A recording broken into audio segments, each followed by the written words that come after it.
Mesdames et messieurs, bonjour et bienvenue à cette grande édition de la télévision rwandaise. Et tout de suite, voici les grands titres.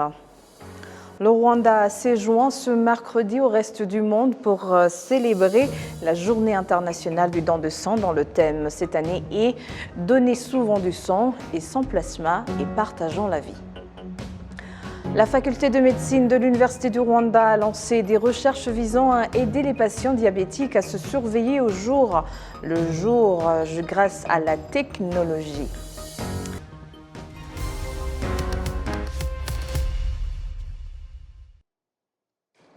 Bienvenue encore une fois à ce journal. Le Rwanda s'est joint ce mercredi au reste du monde pour célébrer la journée internationale du don de sang. Le thème de cette année est « Donne souvent du sang et sans plasma et partageons la vie ». Cette journée a été célébrée au niveau national en district de Rwamagana où des volontaires ont participé au don du sang et constitue l'occasion de sensibiliser le public en général et les jeunes en particulier à participer au programme de don de sang et remercier les braves gens qui ont donné du sang pour sauver la vie de ceux qui en ont besoin à l'hôpital. Selon le rapport du Centre biomédical du Rwanda, RBC, 288 transfusions sanguines chaque jour sont nécessaires pour aider des patients à se rétablir. Des experts dans la conservation de l'eau disent qu'avec une vitesse de 50 mètres par seconde et presque 12 mètres de longueur d'eau observée au cours des dernières intempéries, il y a dans certains districts et en province de l'Ouest en particulier d'autres alternatives que la relocalisation de la population riveraine des zones sujettes à de fortes inondations. Les détails avec Kassim Youssouf. Ce n'est pas la première fois que le Rwanda est confronté aux intempéries, mais celle survenue au début du mois de mai cette année était horrible. La rivière de Mukungwa est le confluent d'autres cours d'eau tels que Gichiye, Nyamutera et Ruwagawaga, situation qui a favorisé la crue de Mukungwa. L'analyse conjointement effectuée par l'Office rwandais de l'eau, l'Agence rwandaise de l'espace et l'Office rwandais en charge de la gestion des terres indique que la population riveraine des rivières de Sebeya et Mukungwa doit être relocalisée car il n'y a pas d'autres alternatives. Cela signifie que les récentes fortes précipitations démontrent que le climat est en train de changer. C'est pourquoi, en tant que gouvernement, nous ne pouvons pas continuer à voir des personnes vivre dans des zones à haut risque. Nous avons donc proposé une étude et montré les zones dans lesquelles il ne faut pas résider, mais il peut y avoir des activités comme l'agriculture, car les cultures réduisent également la vitesse d'écoulement de l'eau et nous avons vu lors des dernières intempéries que l'eau était haute de 12 mètres et coulait à une vitesse de 50 mètres par seconde. Les maisons des personnes habitant dans la vallée des rivières Sebeya et Mukungwa sont marquées du signe signifiant qu'elles ne doivent pas être là. L'on compte 649 qui seront détruites dans 5 secteurs des districts de Nyabihu et Gakenke dans la zone de Vunga et 870 ménages dans les secteurs de Rugerero, Nyundo et Kanama en district de Rubavu. Je pense que je ne peux pas déménager parce que je connais bien la région et comme vous pouvez le voir, je ne peux pas travailler. Je suis vieille.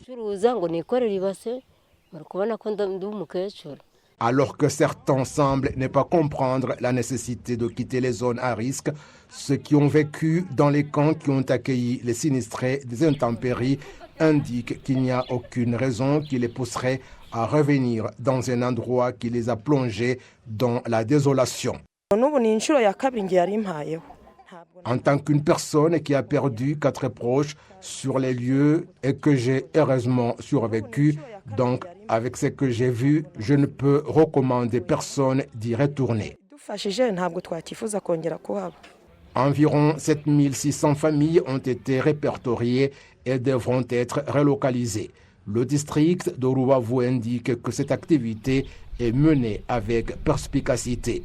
Des experts disent qu'une largeur de 100 mètres depuis le bord de la rivière Sebeya et 50 mètres du bord de Mukungwa doit être respectée et que l'on ne doit y trouver que des activités anti-érosives et l'agriculture pour le terrain restant. Le ministère de l'administration locale dit que l'urgence est d'éviter que des catastrophes plongent encore une fois la population dans la désolation. La priorité est que même un citoyen sans moyens a été facilité à avoir un endroit où résider, mais loin d'ici parce que les catastrophes n'annoncent pas leur arrivée. Par exemple, cette rivière, vous ne pouvez pas savoir quand elle débordera. Il serait triste d'avoir des gens qui perdent la vie ici et qu'on sait pourtant que c'est dangereux. C'est pourquoi nous leur demandons de déménager. Selon les experts, des pluies torrentielles comme celles du début du mois de mai ont été observées il y a 76 ans, ce qui présage qu'à n'importe quel moment, des précipitations subites peuvent survenir, raison pour laquelle les gens doivent être toujours prêts et éviter les zones à risque. Le service rwandais de la météo a récemment indiqué que le Rwanda va, dans ces jours-ci, connaître des vents inhabituels. Certains parmi les personnes qui effectuent le commerce ambulatoire disent que le fait d'avoir trouvé un lieu de travail stable assure leur sécurité sans crainte de perdre leurs produits. Cependant, certains d'entre eux disent avoir reçu de vrais capitaux qui leur permettraient de se développer davantage. Les détails.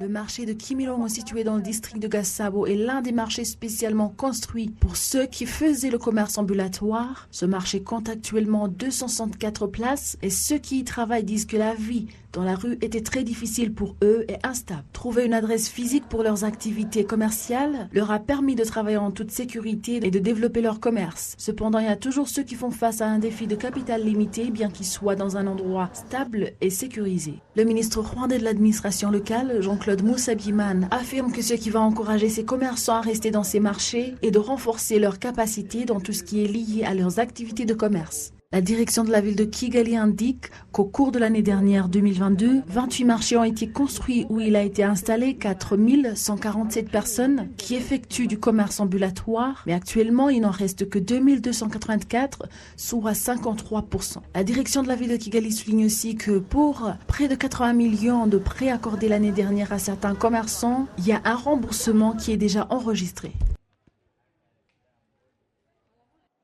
La haute instance de l'Église anglicane au Rwanda dit qu'elle se désolidarise des enseignements hérétiques de certaines églises anglicanes à travers le monde qui soutiennent l'homosexualité alors que la parole de Dieu le désapprouve. Kassim Youssouf. Cette désapprobation de l'Église anglicane du Rwanda est intervenue alors que l'archevêque du diocèse de Canterbury en Grande-Bretagne, Justin Welby, également représentant de l'Église anglicane au monde, a récemment prêché des enseignements en relation avec l'homosexualité. L'évêque supérieur de l'Église anglicane au Rwanda, le Dr Mbanda, a dit ce mardi à la presse que l'Église anglicane au Rwanda se désolidarise des enseignements relatifs à l'homosexualité parce que la parole de Dieu les désapprouve. Ijambo ry'Imana mu itanguriro rivuga iki yuko abashyingiranwa ari iki ari umugabo n'umugore. Que dit la parole de Dieu dans la Genèse? Elle dit que le mariage concerne l'homme et la femme et disons-le clairement que c'est ce que prône notre pays, le Rwanda.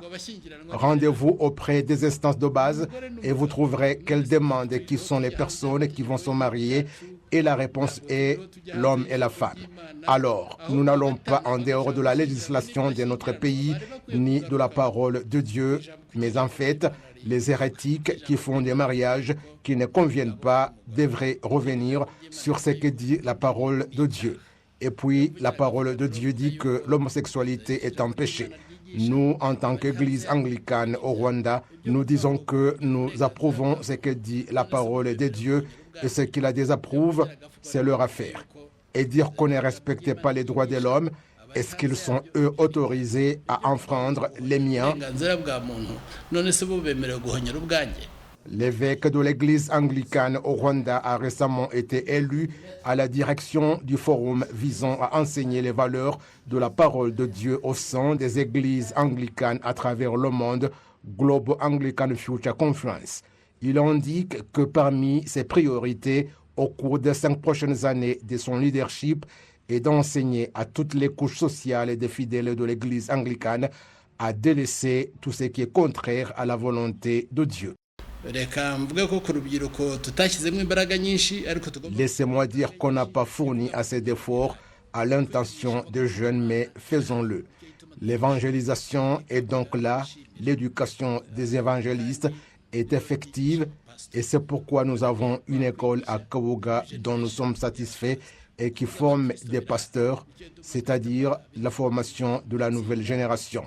Nous avons également des groupes pour l'étude biblique et tout ce dont j'ai parlé existe au Rwanda.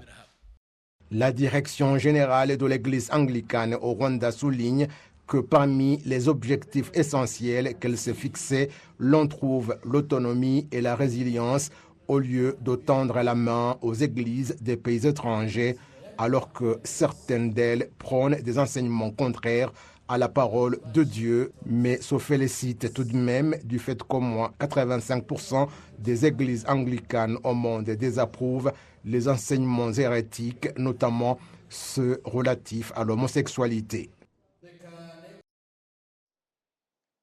Les experts scientifiques jugent opportun que les pays africains mettent en place et coordonnent des programmes visant à promouvoir les sciences enseignées à l'école afin de trouver des réponses aux problèmes existants. Le récit de Patrick Nilidandi. Les élèves de l'école secondaire ont présenté leurs activités scientifiques et leurs innovations dans la recherche de solutions aux problèmes de leur vécu quotidien, mais ils ont également montré les obstacles qui les empêchent d'atteindre les objectifs qui se sont fixés lorsqu'ils ont commencé cette recherche. Il y a un projet que nous avons fait à l'école, que nous avions baptisé la conception de la culture, que nous voulons installer dans un véhicule dont le tuyau d'évacuation renvoie à la fumée qui pollue l'air et cause de la chaleur et dégrade l'environnement. Cette boîte va récupérer cette fumée et la transformera à une nouvelle énergie qui sera utilisée avec mélange avec le carburant et c'est ce que la voiture utilisera comme carburant.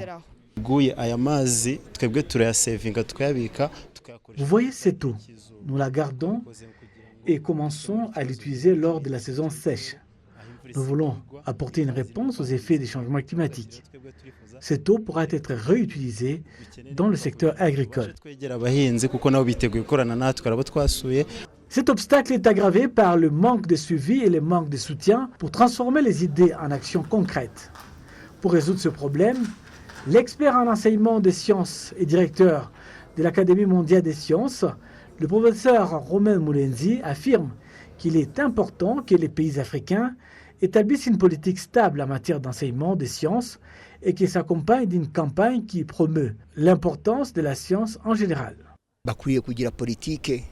Ils doivent disposer d'une politique appropriée en sciences et technologies, mais il faut aussi une politique d'accompagnement de la population pour aider cette dernière à renforcer ses capacités en sciences élémentaires. La ministre de l'Éducation, Dr Valentine Ouamaria, réitère qu'en plus de ce qui a été fait pour promouvoir la recherche dans les écoles en sciences et technologies, désormais la priorité est accordée au renforcement des capacités qui ne sont pas exclusives au gouvernement.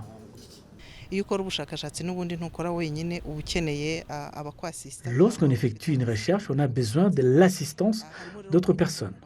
Nous devons augmenter le nombre d'enseignants, mais aussi des chercheurs. Vous avez également évoqué les infrastructures. Elles coûtent cher, surtout celles utilisées dans les laboratoires. Les produits ou les résultats issus de ces recherches sont beaucoup plus lucratifs que les fonds investis dans la recherche. Les experts en sciences et technologies expliquent qu'il est possible de prévoir et éviter certaines catastrophes qui peuvent survenir, notamment les épidémies, les effets des changements climatiques, les catastrophes, mais aussi grâce au développement de l'éducation dans ces deux secteurs.